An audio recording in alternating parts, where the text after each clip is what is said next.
Hi everyone, it's Tina with Black Rabbit Homestead for our second episode in our vlog series. And last night I did something very unusual for myself, and that was I stayed up till 2 o'clock in the morning. Usually I'm the type of person who will fall asleep at like 9 or 10, but I was so excited about future plans from the farm that I just sat up, watched other people's vlogs, and I was writing down planning for what we needed to do for our farm in this future. And one of the big things that we were planning on doing was actually making a larger garden right here in front of our barn. Now, we have gardens in the greenhouse, we have a small kitchen garden, and we even garden in our food forest. But what we don't have is just a big plot of dirt, basically, to garden heavier crops like potatoes, corn, any of that. One of our big goals is to put in a 40-foot row of potatoes in order to become more sustainable. We don't want to have to buy potatoes ever again, but we have to do all the work beforehand. We don't have an existing plot of land, and if we dig down in this soil, it's only maybe a foot. This is some of the problems of farming on top of a mountaintop. So before we do any of that, I have to make sure that we can move the rabbits safely.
So we moved the rabbits successfully, and now we are going to prep our garden. We are going to level off this area so we can put all our dirt in.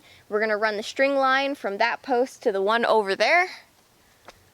And we will start bringing in our soil and our compost so that we can start planting our potatoes. Probably not going to happen today, but we'll see.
So we got 7 beds in and they're looking pretty good. We're working on number 8 and I'm very happy with the progress we're making, but we've worked a lot. We've been out here so long, I don't have time to make dinner and milk the cow. So in true farm fashion, I ordered a pizza.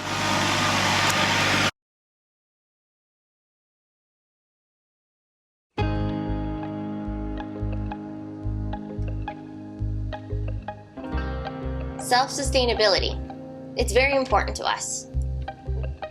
We want to be more self-reliant, mostly with our food. If I don't have to go to the grocery store again, that'll be a hallelujah. But we want to live more like our ancestors did. They didn't have the luxury of getting a pizza or ordering food and waiting 20 minutes. They had to plan. They had to grow food, and if they failed, if they miscalculated, then it could mean certain death.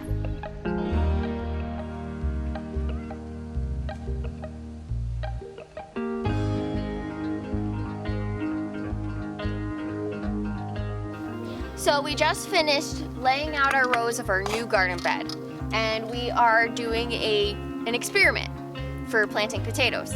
So we're gonna be planting our potatoes 12 inches apart, and we're just using a post hole digger to dig out the holes. We're gonna put the potato in, and we're not gonna put all this dirt back on. We're only gonna put maybe a couple inches at first. That way, as the potato grows, we can mound it naturally from the dirt that's left over on the side.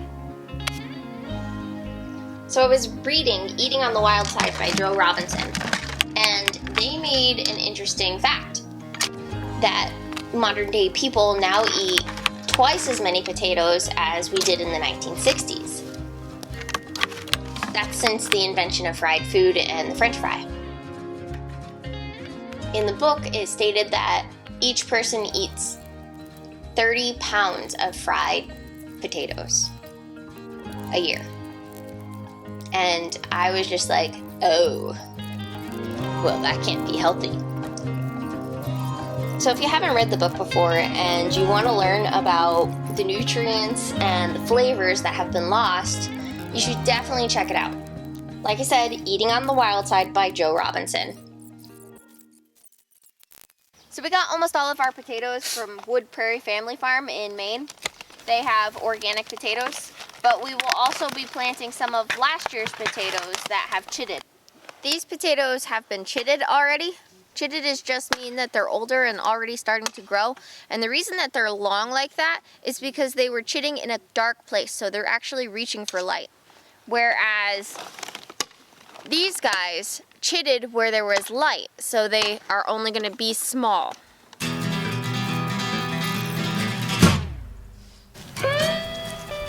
Because the post hole digger was very labor intensive, we decided to do a different method with the sticker board. We're basically putting the sticker board through all this loose soil that we just brought in and are wiggling it around to make just enough room for the potato.